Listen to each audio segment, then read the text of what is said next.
Bismillahirrahmanirrahim. Qala al-musannif rahimallahu nafa'ana bi'ulum fid dharain amin. Qala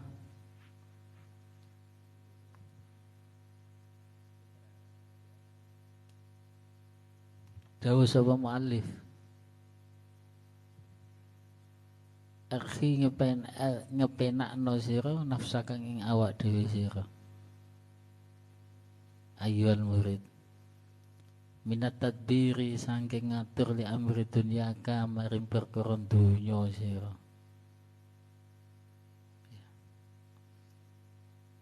Ada apa hadis yang menjelaskan apa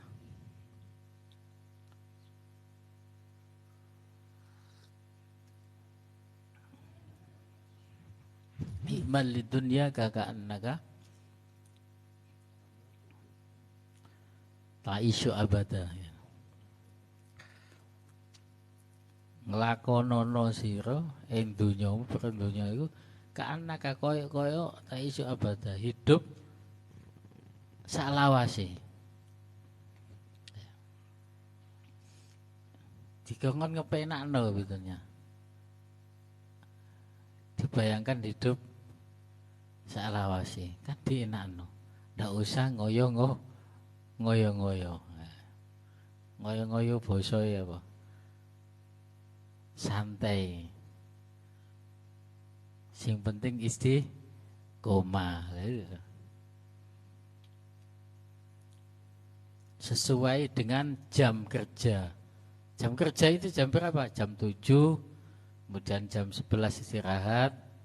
Ya, jam 7 itu setelah sholat duha, setelah sholat subuh, nunggu syurukus syamsi. Sholat 2 rakaat. Sapane wong sing gelem sholat 2 rakaat, syurukus syamsi itu padha karo pahalae ngelakoni haji dan umroh. Kan wis enak betulnya. Jadi ojo digawe tuh. Setelah itu wiritan sejenak nunggu sampai apa? Tolak asyamsi ya. Munculih matahari. Apa mafarku baina syuruqi syamsi wa tulu'i syamsi? Apa bedanya terbit dengan muncul itu apa?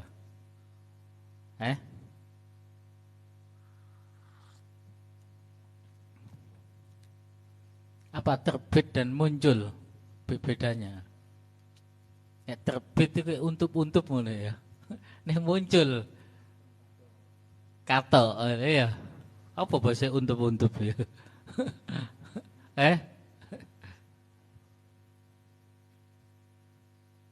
Disunahkan itu, dilakoni santri itu. Ngelakoni hal-hal yang kecil, siwakan, pakai sorban. Siwak sama dengan siwak 2 rakaat, sholat 2 rakaat pahalanya sama dengan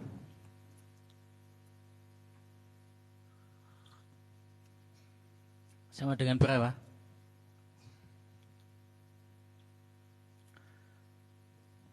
70 rakaat ya, betul lah enggak?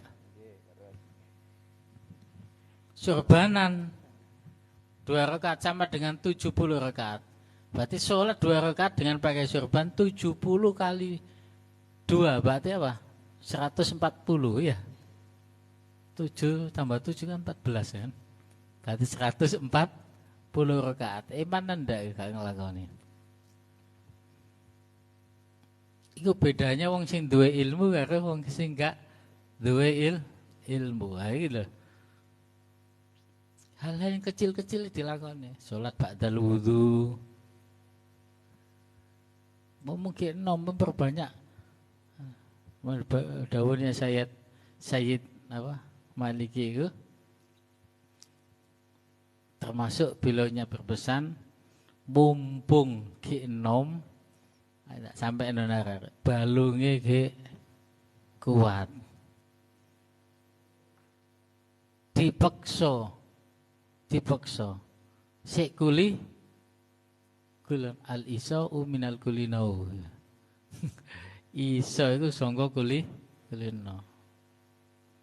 dipaksa. Hanya itu.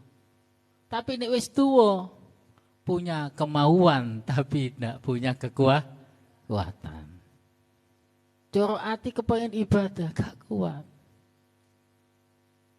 Balunge wis gak kuat. Ngadeg gak kuat kudu lungguh. Padahal kemauan setinggi langit tapi kekuatan tidak mempunyai. Jadi mumpung masih muda, justru ini apa? Saat yang paling tepat untuk memperbanyak ibadah. Panggil dawuhnya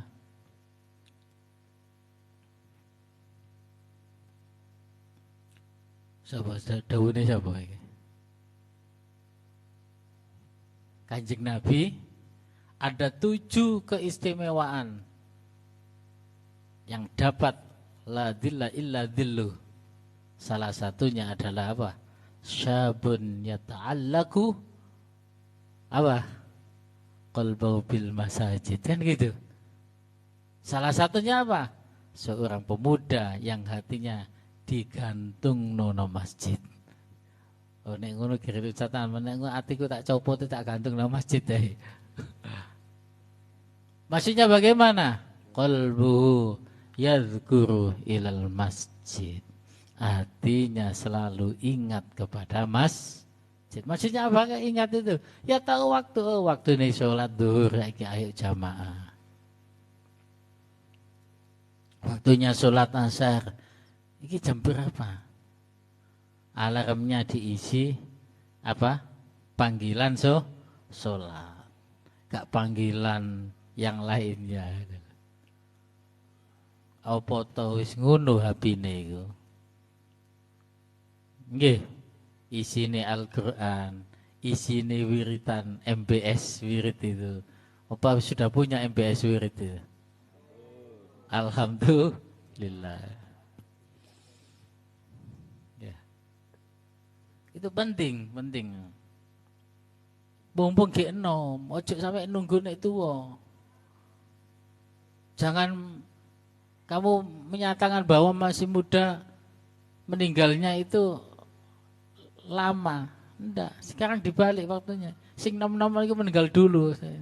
Zaman sudah akhir itu. Makanya siap-siap. Karena saya sudah tua, berarti tinggalnya masih lama. Berarti. Jadi intinya begitu. Saya mengajak kepada anak-anak semuanya untuk meningkatkan ibadah. Dampaknya tidak kepada kita, kepada anak turun kita. Menenek punya anak, masa mudanya anak itu nyuntuh nang bapak dan ibunya, karena masa muda bapak ibunya itu ahli ibadah. Akhirnya begitu. Dampaknya, asarnya itu begitu. Nek sampean ibadahnya nek nunggu tua itu ibadah. Menek anake ya ngono, nunggu tua nek ibadahe. Akhirnya begitu.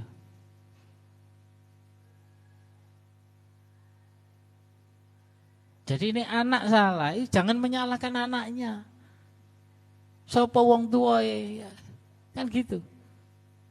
Kembalikan pada dirinya sendiri, ojo nuntut anake. Anak angel diatur terus nyalahno anake. Iki balik nek aku biyen mungkin ngene berarti. Ngono lho. Ayo saiki dikembalikan pada diri kita untuk meninggalkan. Arfi nafsaka ayyuhal murid min tadbir li amri dunyaka. Kita tata. Kalau hubungan dengan akhiratnya sudah tertata, dunia akan mengikuti. Ya. Makanya saya sudah selalu pesan sholat didisiplinkan betul, terutama hubungan dengan jamaah. Betul, tirakate santri ya jamaah itu, sampai ninggal jamaah. Aku ngomong ini ya gak tinggal ngomong.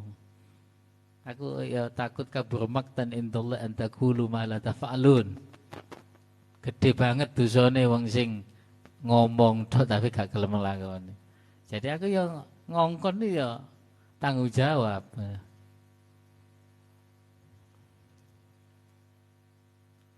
Kalau sampean teliti hidup saya masih kecil di MI, tanya sama ibu, saya ketinggalan jamaah subuh, itu menangis saya. Sampean tanya itu. Saya dulu itu kecilnya ikut adiknya ibu yang di Jombang gitu. Ya, salah satunya faktor yang musolanya dekat ya salah satu. Jauh juga begitu. Di ibu itu jauh musolanya di toko itu. Kalau yang di adiknya ibu sampingnya rumah. Kalau di ibunya jauh. Dan saya senang ke masjid karena masjidnya besar. Nggak tahu itu masa kecil di MI sekitar kelas 2, 3, 3, 4, 5 terus 5 pindah ke ibu itu di toko. Kalau di ibu, kalau dia di adik ibu ya toko cuma dekat musola.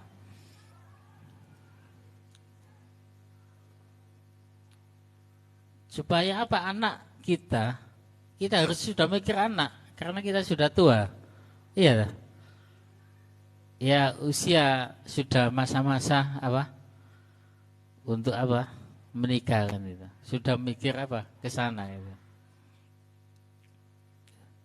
Pikir kok abot ya, kurang enak.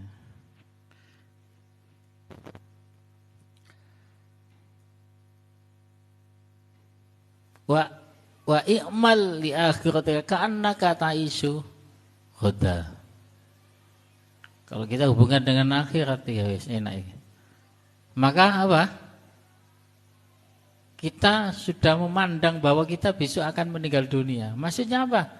Kita jangan ngentengno hubungan dengan masalah akhirat. Ojo gampang engko sik hilang kok sik. Masa saya pesan ini yang besar-besar. Kalau mengadakan acara sampai jam 20 ke atas saya nggak mau tanggung jawab. Sudah, angkat tangan saya. Hubungan dengan sholat subuhnya. Karena setelah acara yang besar-besar hilang semuanya, ya, dan tinggal tidur semuanya. Iso usolli fardhu subhi wa duha arba'a raka'atin di ngono. Kalau sing tangi,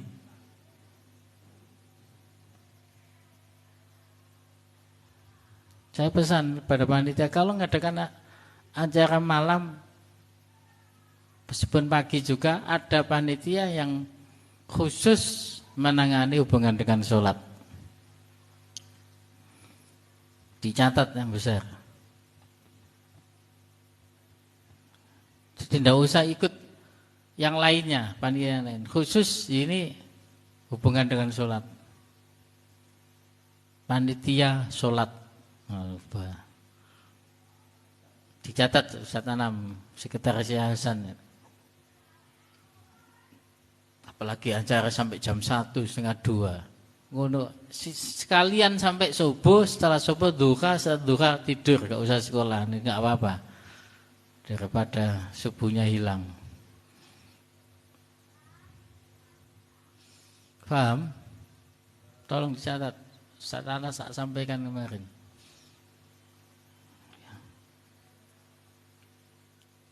Saya sudah angkat tangan ya. Sudah berapa kali itu kejadiannya. Ngubrai ijenan. Ini dibrai ping-pisan langsung tangi, enggak. Jadi ikmal di akhir karena kata isyabat. Jangan meremehkan hubungan dengan akhirat. Ayo kita pikirkan, kita tata betul. Ibda' binafsik dimulai dari pribadi kita masing-masing.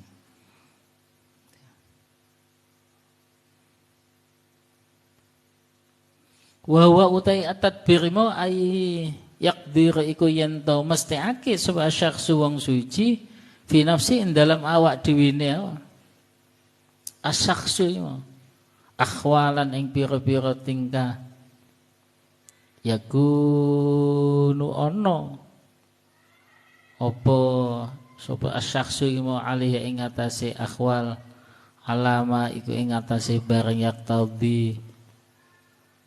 yaktadiha kang nekani hi ing ma apa syahwatu apa kesenengane syakhsu iku.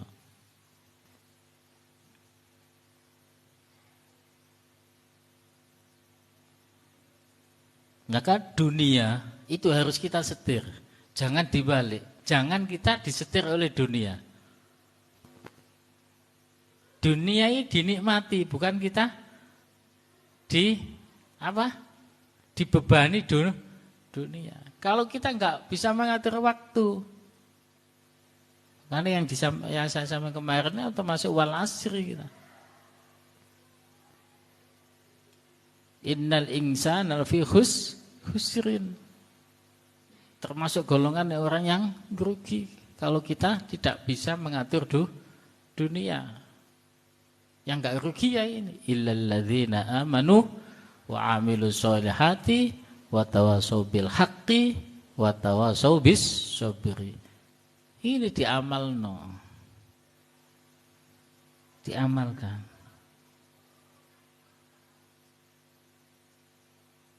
Ya.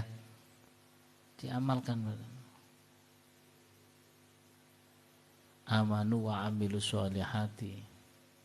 Termasuk amilus setelah kita beriman, ini harus kita pupuk.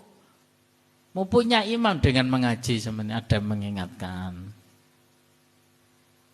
Wa tawasau bil ilal ladzina amanu wa amilus solihati. Sehingga apa? Amal kita bisa apa? Fadzakir fa inna dzikra tanfa'ul mu'min. Kita harus saling mengingatkan. Ya. Maka teman yang baik itu teman yang selalu apa? Menegur kita, itu teman yang baik. Yang mengingatkan kita pada saat kita terlena. Pada saat kita lupa. Wa idza biulan ngatur sapa syakhsu lah maring akhwal ma ing barnya liku kang patut apa ma biya kelawan nafsah mau min akhwalin sang bayani pira-pira apa tingkah wa amalin pira-pira penggawean wa tamulan mentingake sapa syakhsu li ajli dalika maring arahe mengkono-kono ma yaliku wa hadza utai iki tadbir tak pun iku kangelan azimun kang agung. Butuh proses, butuh apa? Latihan. Biasa no. Dan hal-hal biasa istiqomah itu luar biasa sulitnya. Istiqomah itu paling abot. Makanya al istiqomah itu khairun min alfin karomah. Paling abot. Termasuk ngaji ini istiqomah tiap akad ya abot. Ya Ustaz Zaki ya. Ono ae masalah. Melakukan hal sesuatu yang baik itu banyak tantangannya. Banyak godaannya. Banyak halangannya. Ono ae masalahnya. Jangan berangkat bensin entek pas kali nyekel duit.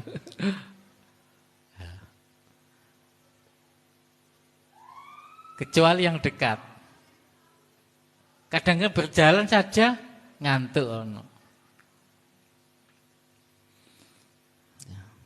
Kadang pas kesenengane. Ya. Ono ada saja halangan. Maka pandai-pandailah orang yang apa? Bisa mengatur waktu. Supaya kita tidak apa? Dibodohi atau ditipu dengan waktu. Kemarin saya sampaikan waktu hanya 3. Apa itu? Kemarin akan datang saat ini ya.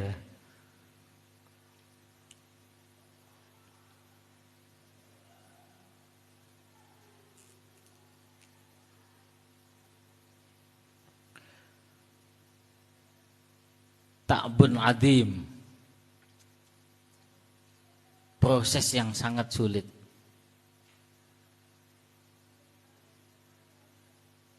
Maka apa yang harus kita lakukan supaya kita proses yang sulit itu bisa kita carikan solusi. Yaitu apa? Istajalu kang gigi sapa sakhsu mau hu ing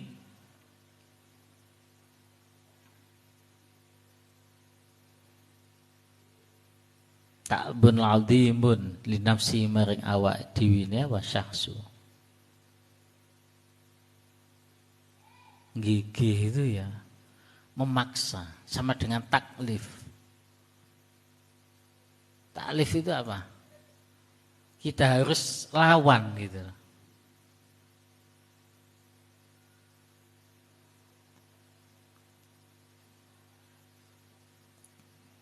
Hal yang sulit itu harus kita lawan. Termasuk melawan apa? Punya iradah yang kuat. Kemauan yang kuat.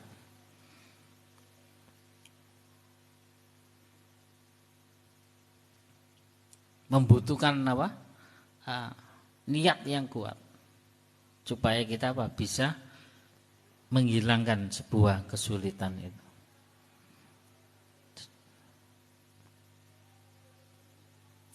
Agi-agi cepet-cepet bagiannya. Linafsi maring awak dhewe asahsu wala'alla mono-mono wa aktsaru ma kang luweh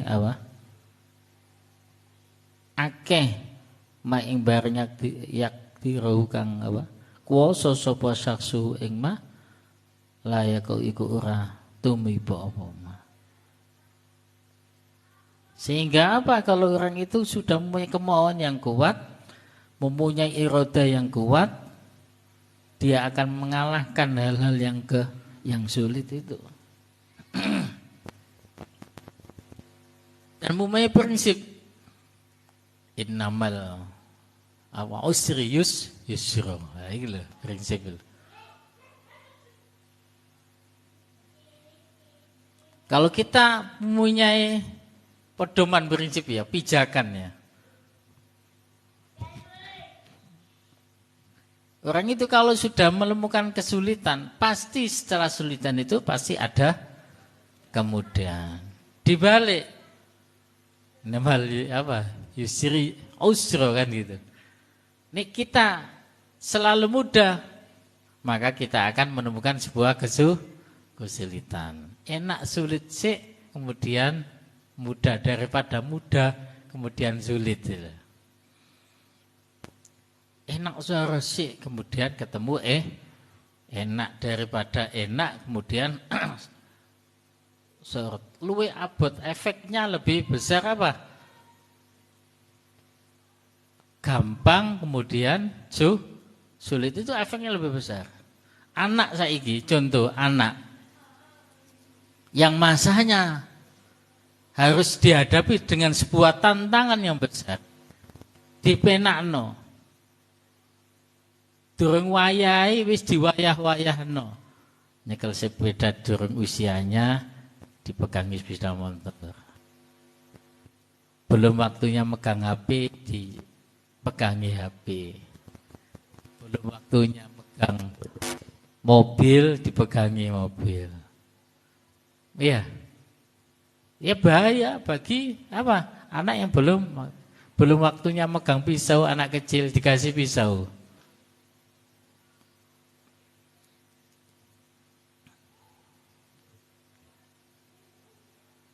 Kan bahaya.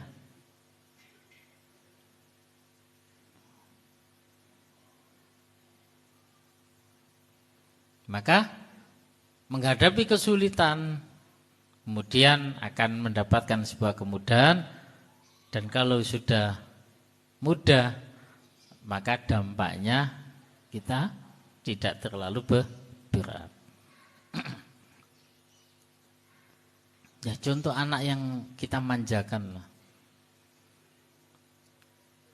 Tidak dilatih menghadapi sebuah tantangan. Setelah yang memanjakan itu tidak ada, dia tidak punya pegangan hidup, ya, bahaya bagi kehidupannya. Tidak siap untuk menghadapi sebuah tantangan, akhirnya begitu.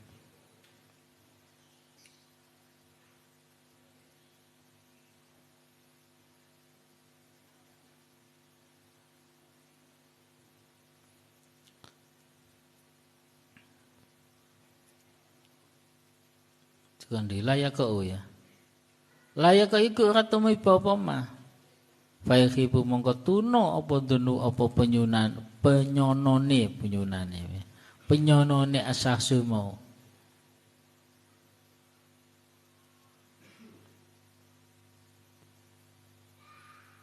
Jadi bayangan yang sulit itu tidak akan terjadi, akhirnya begitu. Contoh sampean kepengin ngelakuin tahajud dengan istiqomah, contoh lah. Dilawan, dilakon, diperangi. Sehingga apa? Sudah agak terbiasa.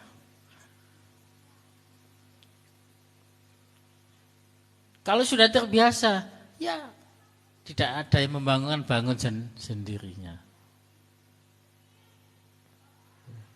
Ada panggilan hati.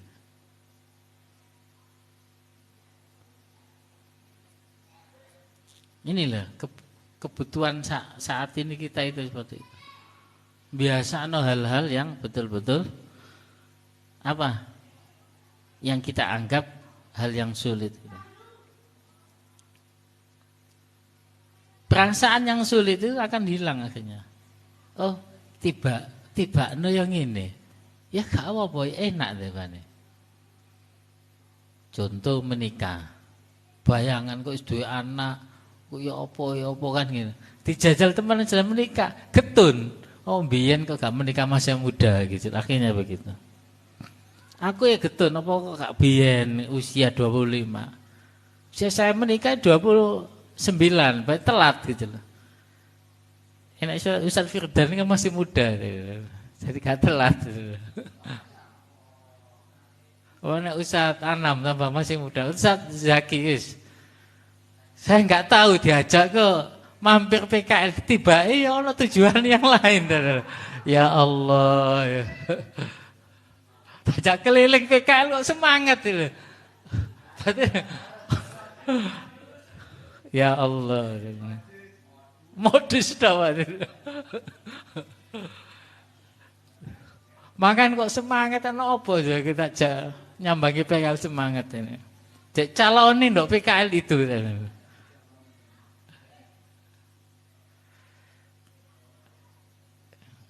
Bayangan-bayangan yang sulit itu kalau kita niati dengan baik, ya golek ridane Gusti Allah selesai.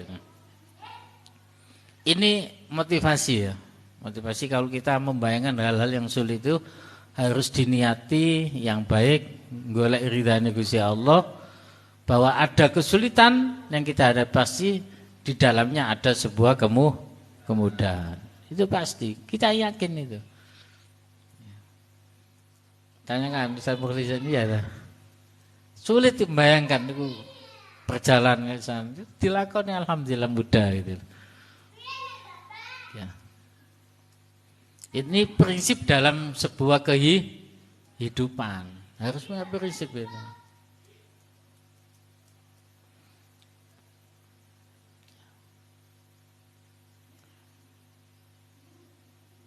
Innallaha ma'ana, Allah bersama dengan kita.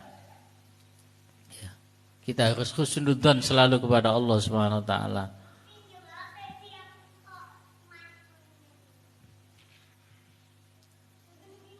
Wa fi ta'biri ku dalam takbiri apa?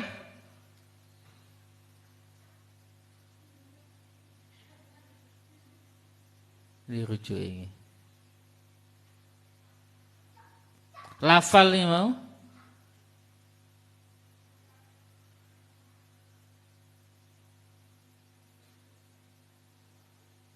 la yaqau fayakhibu dhannu.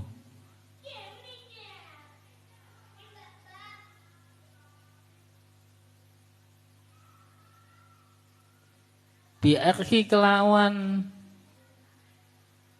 ngepenakno sira mau isyarat ila annal matluba maring satemene perkara kang den subrih tarku iku ninggal tadbir lil muridi mar murid wa utawi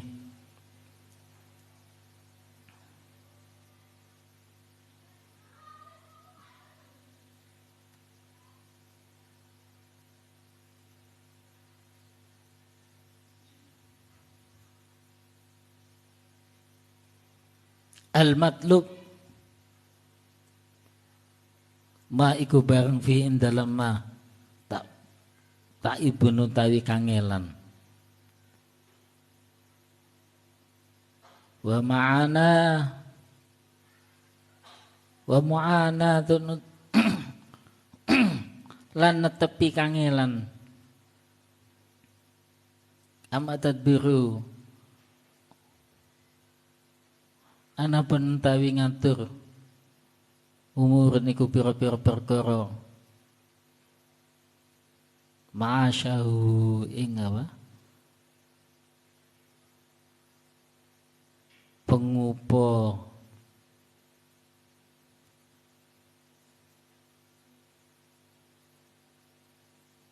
jiwane asyakhsu ala wajhi sahlin ing atase dalan kang apa gampang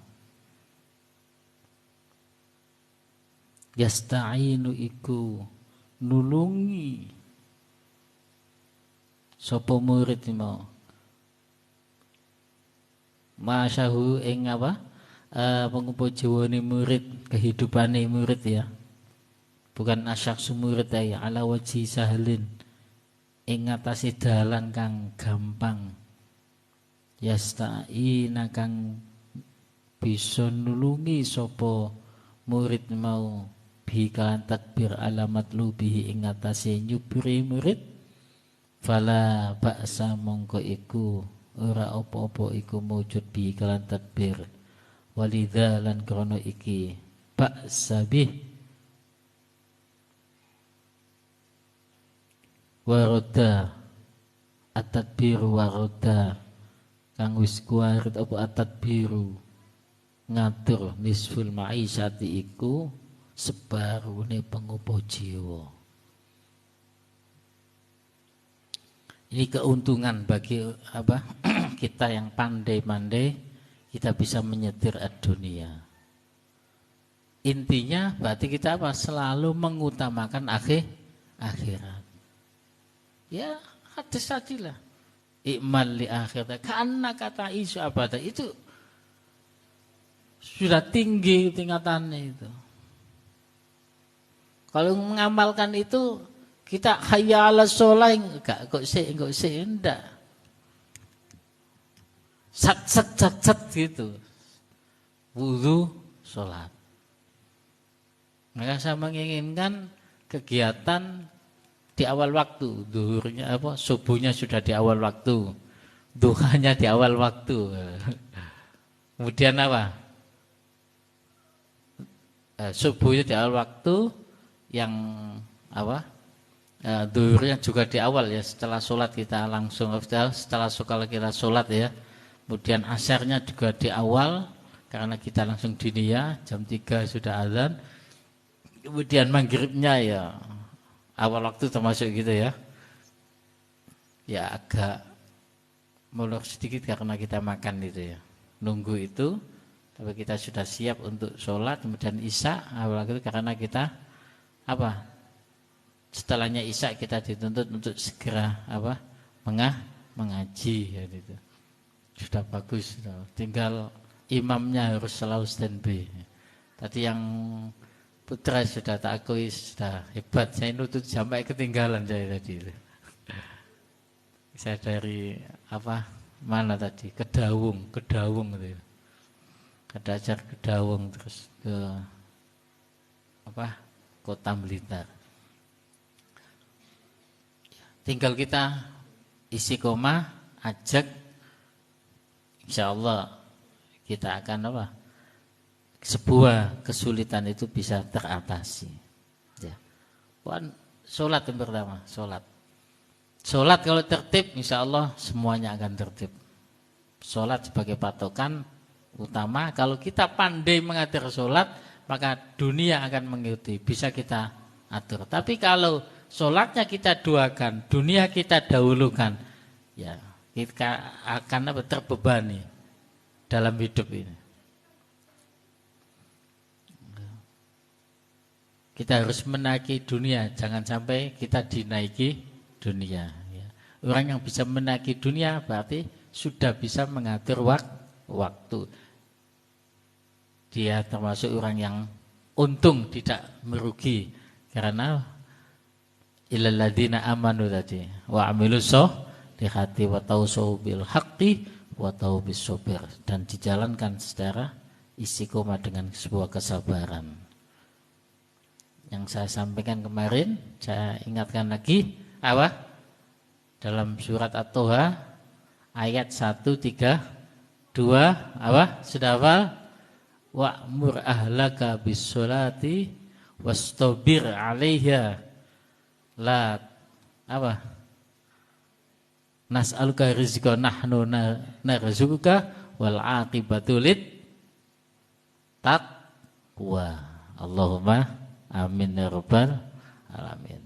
Ini hal kunci-kunci ini kita harus pegang ya, supaya kita tidak terombang-ambing dengan apa? Keadaan dunia. Ini pegangan hidup. Ya. Nek sholat wis tepak, wis tertib. Ya. Makanya apapun pandanglah sholat. Nek sampean kepingin suami yang ngena, bukan yang enggak enak, sampean lihat sholatnya ya apa gitu dok. Sholatnya bagaimana? Jangan tanya yang lain dulu. Sholatnya gimana? Pandanglah sholatnya dulu. Yang laki-laki juga, kalau ingin wanita yang sholihah, pandanglah sholatnya dulu. Jangan pandang wajahnya. Pandanglah sholatnya. Wajah itu bisa rusak. Usia 50 sudah beda gitu dengan usia yang 25 dulu. Betul enggak? Tapi kalau sholihah, hubungan dengan apa? Akhiratnya itu sudah disiplin, insya Allah dunia akan mengikuti. Nas'aluka rizqa kan gitu. Aja sampai njaluk wis tak wae gitu loh bahasa Gusti Allah. Iya ta? Betul enggak? Nahnu nar juga wal aqibatu lit taqwa. Si mantap ini loh. Daune Romo Yai, ya ojo sampai ninggalo jamaah, luwih dalam lagi. Kalau gak tahu ninggalo jamaah otomatis ya akan apa? Meninggalkan sholat fardu dengan istiqomah. Gitu ya, paham ya? Ngerti ya gitu maksudnya. Ya akhirnya amat tadbir umur ma'asyahu ala wajhi sahlin yasta'inu bi ala matlubi fala ba'sa bi walidha warad at-tabir lisul ma'isa. Akhirnya hidup kita ya tenang, nyaman, gak rekoso, ya nikmat, ayam, adem, tentrem, apa mana? Gak ngongso itu bahasanya apa? Apa? Ngongso itu bahasa militer itu. Ngongso itu ya abot itu, sanggane itu abot itu. Ya.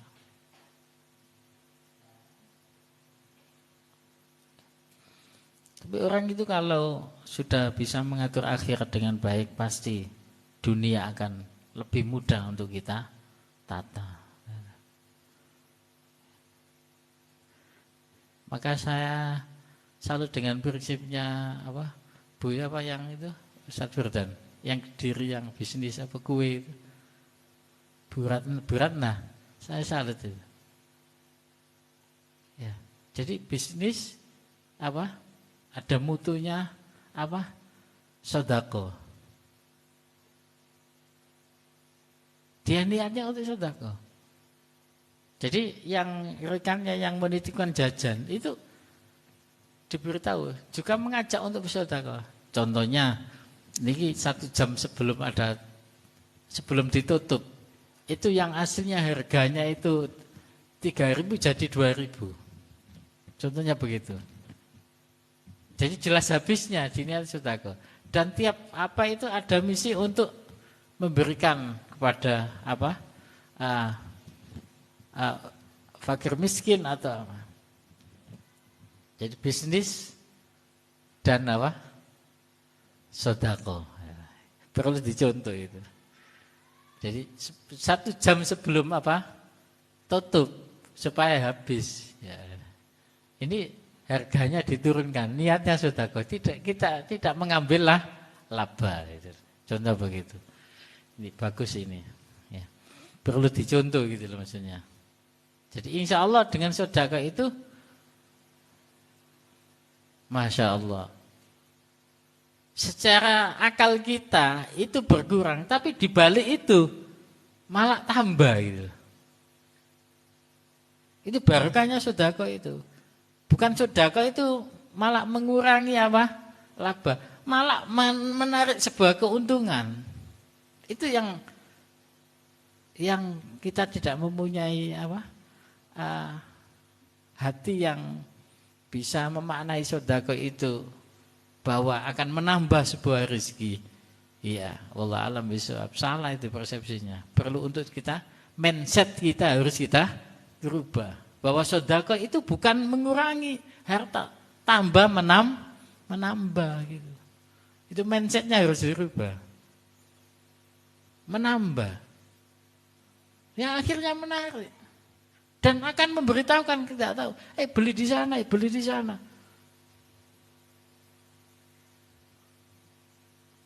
Kan mengajak, enak di sana, enak di sana. Karena dirinya merasa dibantu kan, dibantu senang, akhirnya senang mengajak kemana. Mengajak tetangganya, mengajak saudara-saudaranya, enak di sana. Akhirnya begitu. Jadi sebabnya apa? Barokahnya sodako. Jadi sodako itu bukan mengurangi harta kita, ya mindset kita harus kita rubah bahwa sodako itu bisa apa? Menarik dan menambah rezeki kita. Allahumma amin ya rabbal alamin. Maka sampai harus punya apa niat untuk sodako tiap harinya. Sodako itu tidak bentuknya dengan finansial saja. Dengan kalamun thayyib, kalamun layyin, hubungan yang bisa menyenangkan orang lain. Itu termasuk sedekah. Kita mengajar, sedekah dengan ilmu. Kita berbuat khidmah, ngebrai jamaah itu sedekah. Kan begitu, Ustaz Fajar ya. Iya, coba saya izin ya. Gelem apa? Memikirkan pesantren. Itu sodako.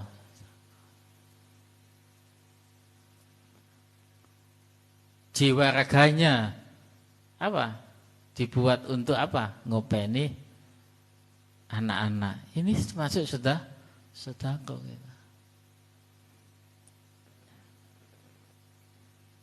Dan kita sodakokan itu malah kita akan diberikan kesehatan oleh Allah, diberikan ketenangan hati oleh Allah.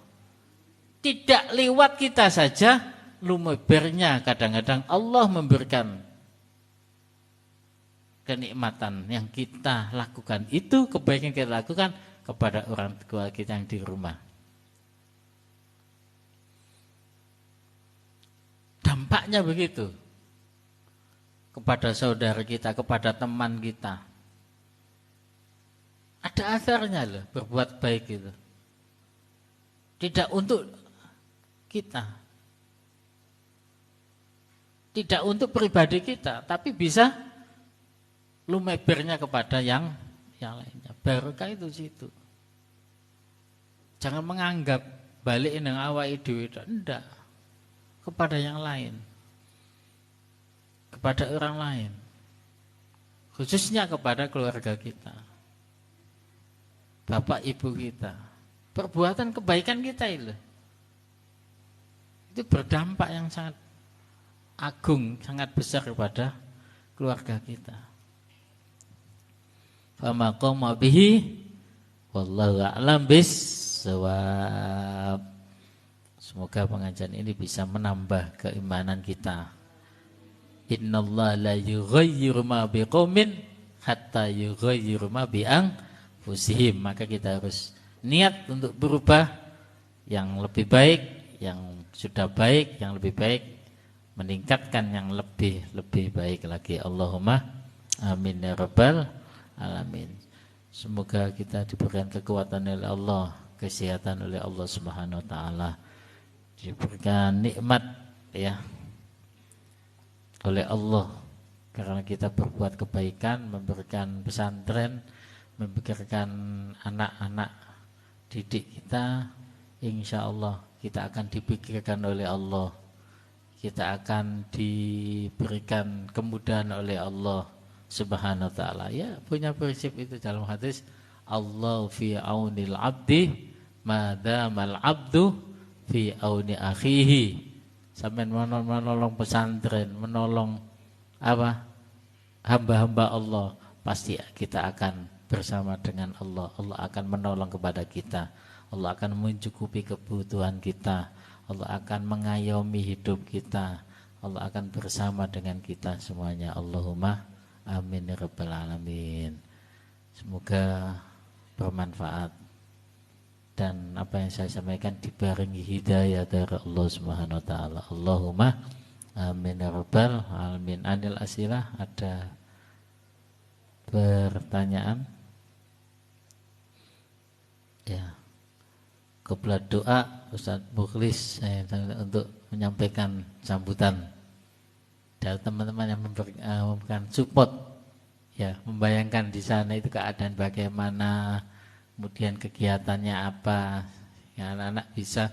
Nanti kalau bisa ada pertukaran mahasiswa ke sana gitu. Mungkin Ustaz Anam bisa kuliah di sana 5 bulan kemudian kembali lagi. Ya, tafadhol Samsin, monggo. Yang Unkafa ada yang diterima di Amerika gitu, iya dah. Di mana? Malaysia ya, pertukaran mahasiswa. Mungkin Siti mah bisa itu ya, pertukaran mahasiswa. Ada mahasiswa sini ke sana dulu gitu. Ayo Samsin, please silakan, tafadhol. Sekarang menyampaikan supaya ada wacananya.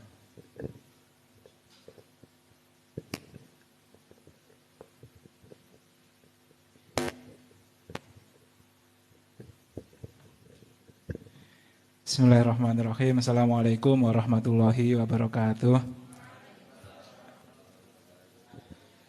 Nggih, terima kasih waktunya ya Zainul. Ini bahasa Indonesia mawon nggih. Campur bahasa Jawa. Mau ngomong apa? Nggih, sebelumnya saya di sini terima kasih banyak kali Gus Zainul dan keluarga pondok semuanya, karena bagi saya pondok ini segalanya.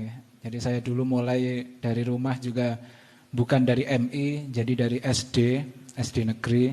Jadi nggak tahu apa-apa gitu, nahwu, shorof, agama itu nggak tahu apa-apa. Terus saya masuk di pondok sini dari SMP, SMA sampai ngabdi, dan itu mulai tahu semuanya. Setelah itu saya tes dan alhamdulillah lulus. Akhirnya saya bisa kuliah di Al-Azhar. Cuman ini cerita pengalaman saja ya. Saya dulu tes Al-Azhar itu tidak mulus ya. Jadi tidak langsung lulus. Saya itu lulusan SMA tahun 2018. Saat itu saya langsung daftar tes ke Mesir. Cuman tesnya itu saat itu bareng dengan wisuda SMA. Terus saya sudah beli tiket, sudah siapkan semuanya. Saya saat itu berniat untuk nggak usah wisuda lah gitu. Wisuda juga ya nggak apa-apa nggak wisuda gitu. Saya mikir mending tes saja gitu. Tapi ternyata dalunya niku malamnya saya ditimbali Yai Amin dulu di dalam beliau sini, terus beliau sanjang kalau jangan tes, wisuda saja gitu. Akhirnya saya batalkan saat itu. Akhirnya nggak jadi tes, terus saya wisuda. Nah, setelah wisuda itu ada tes lagi pembukaan jalur PBNU. Jalur PBNU, terus saya pamitan Gus Zainul, pamitan semuanya. Tapi saat itu saya belum ngabdi ya. Saya belum ngabdi karena baru lulus. Langsung saya daftar tes ke Al-Azhar jalur PBNU. Saat itu tesnya di Jakarta. Dan sebelum tes itu sudah banyak pemberkasan ya. Saya harus ke Kemenkumham, Kemenlu, pokoknya ribet lah. Saat itu ternyata qadarullah saya nggak lulus. Jadi nggak lulus, terus akhirnya saya kembali lagi, oh mungkin memang saya harus ngabdi dulu gitu. Karena ngabdi wajib ya. Dan saya dulu ingat ketika masuk pertama di sini juga memang yang disampaikan guru-guru kita juga ngabdi gitu. Akhirnya saya ngabdi dulu 1 tahun. Setelah ngabdi 1 tahun berarti 2019 itu saya tes lagi PBNU. Saat itu saya tes lagi dan alhamdulillah lancar. Alhamdulillah lancar, nggak ada masalah sama sekali. Dan saat itu saya bisa dapat nomor urutan yang lumayan tinggi. Jadi ya alhamdulillah gitu. Akhirnya lulus ke Mesir. Itu 2019. Belum sampai di situ, saya belum langsung berangkat. Saat itu ada corona, ada ini, jadinya mundur sampai 2021 baru saya berangkat. 2021 saya berangkat dan ya ini 2023 alhamdulillah saya bisa pulang. Dan alhamdulillahnya saya itu dapat beasiswa ya, karena saya juga orang Blitar, orang desa yang kalau kuliah di Mesir pakai reguler itu juga biayanya mahal ya, sangat mahal. Alhamdulillah saya dapat beasiswa, berangkat pesawat gratis, di sana asrama gratis, makanan gratis, kuliah gratis, bahkan kuliah gratis di Al-Azhar itu difasilitasi sampai S3. Jadi kalau mau lanjut di Al-Azhar ya, itu bisa sampai S3. Kalau mau, kalau enggak ya udah. Dan itu di asrama terus, makan dikasih, semuanya dikasih, dan per bulan alhamdulillah dapat uang juga, dapat uang untuk ya uang pegangan lah, sangu gitu, buat transport atau buat beli jajan dan sebagainya gitu. Gitu saja intinya perjalanannya enggak lancar ya, enggak langsung benar yang disampaikan Gus Zainul tadi bahwa inna ma'al usri yusra gitu. Jadi setelah kesulitan, saya sulit tes, enggak jadi tes, kemudian tes enggak lulus, ngabdi dulu dan sebagainya itu. Setelah itu alhamdulillah saya dapat kemudahan. Dan itu juga saya sadar betul bahwa itu juga banyak pengaruh dari barokahnya para Romo Yai dan keluarga dalam dan barokah pondok ini insyaallah nggih.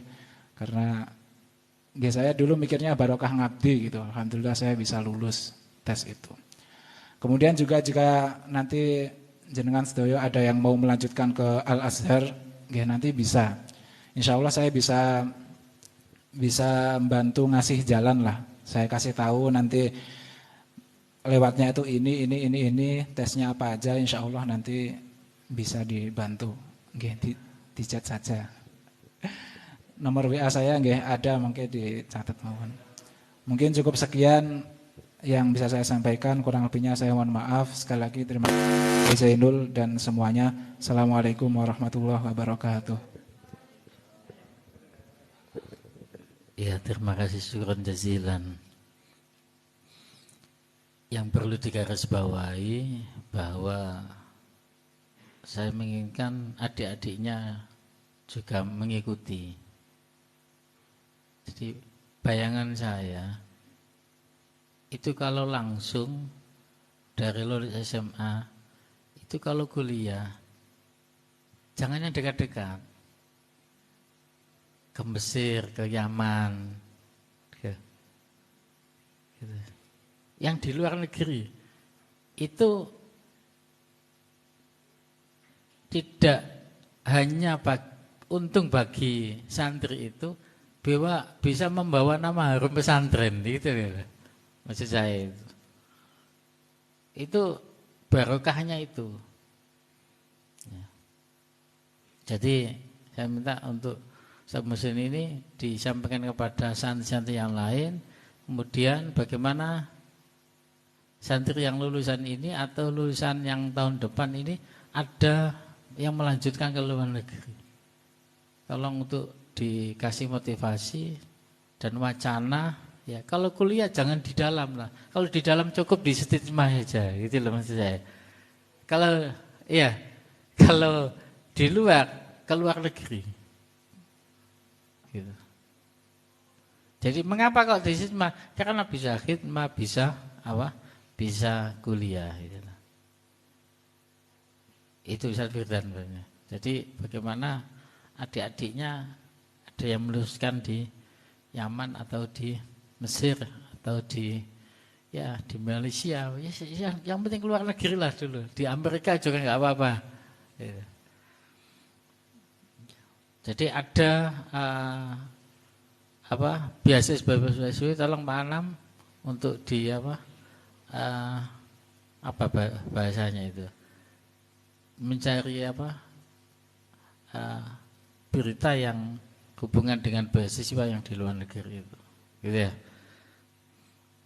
Ya terima kasih Pak Ustaz Muhsin. Saya minta untuk besok sambutan Pak Dadur ya di Musala Putra pada maghrib dengan saya di Musala Putra ya. Oke, siap ya. Ya. Ini penting untuk kita buat motivasi kepada adik-adiknya. Ya. Untuk tahun ini atau tahun depan yang penting ada link untuk beasiswa. Tolong, ini pengalaman yang sangat berharga ya, yang harusnya. Iya, karena apa? Ini pengalaman hidup semacam ini tidak akan terulang lagi gitu loh. Seperti saya mulang lagi kepengen kuliah seperti yang dulu kan sudah terlanjur gitu loh. Jadi adik-adiknya tolong dimotivasi dan betul-betul ada yang melanjutkan ke luar negeri. Kemudian hubungan dengan khidmah ini tolong disampaikan betul bahwa khidmah ini membawa berkah yang sangat besar gitu loh, dalam kehidupan kita. Saya ingin itu ada panggilan hati dalam diri kita untuk bahasanya yang di Lirboyo atau itu maharnya ilmu, harus dikasih mahar. Andikan menikah itu tidak ada mahar, maka menikahnya tidak sah gitu bahasanya, sampai sejauh itu ya. Di Lirboyo itu khidmah itu sebagai maharnya sebuah ilmu. Kalau belum khidmah seakan-akan belum mendapatkan sebuah ilmu gitu loh. Bayangannya itu. Sehingga harus maharnya dulu gitu loh. Dengan mahar itu sehingga dia ada keberkahan ilmu itu, dan kalau sudah mendapat keberkahan ilmu, insya Allah akan hidupnya lebih berkah lagi. Allahumma amin. Lalu disampaikan khususnya kelas 12. Ya, mungkin ada dialog khusus di kelas 12 Ustaz Firdan. Dikasih waktu dikumpulkan kelas 12. Ya, mungkin kalau ingin keluar di selain stigma, ya harus di luar negeri. Ya, gitu loh saya. Di Mesir atau di Yaman atau di Amerika, ya, gitu loh. Yang dekat ya di Malaysia gitu. Ya. Gitu ya, Ustaz ya. Itu bagaimana adiknya ada yang mana? Karena sudah ada jalan, saya yakin nanti kalau ke Azhar kan enak gitu loh. Orang tuanya juga enak karena kita sudah ada yang di sana gitu. Nggih, siap ya? Iya. Bagaimana? Ya paling enggak geret satu lah ini adiknya. Yang bisa dilobi Ustaz Firdan siapa? Kasih wacana, terus bapaknya kita ngomong zaman di sini, nanti bapaknya sekarang diundang, sini diyakinkan ini jenengan kedah manut, ini ikut ke kuliah di Mesir gitu. Contohnya gitu. Nanti kita usahakan beasiswa ya. Ustaz Firdan sudah punya pandangan ya. Ini kelas 12 ya. Sekiranya bisa dibawa ke Mesir. Ada ya? Ya. Yang perempuan ada ya pandangan ya? Yang lulusan tahun ini, ada yang, ini ada beasiswa ya, ada tes ya, ya sudah terlambat. Masih ada. Ya, masih ada ini. Yang perempuan ada? Ini yang di sini, yang lulusan tahun ini angkat tangan. Sing lulusan 2 tahun yang lalu berarti ya kadaluarsa, wis tuwek, kene ae. Yang lulusan tahun ini ae. Angkat tangan lulusan tahun ini. Angkat tangan kok. Lulusan tahun ini angkat tangan berapa? 1. Kok 1 dok? 2, angkat tangan tinggi. 2 saja lah. Sampean kepengen kuliah di Mesir? Enggak, kepengen dulu. Tadi saya menyampaikan kemauan dulu. Insya Allah ada kemauan pasti ada jalan gitu loh maksudnya. Ada kemauan. Saya tanya. Kalau ada nanti saya tindak lanjuti. Orang tuanya kita panggil. Kita. Ya. Gitu ya. Ada kemauan enggak? Atau belum? Kalau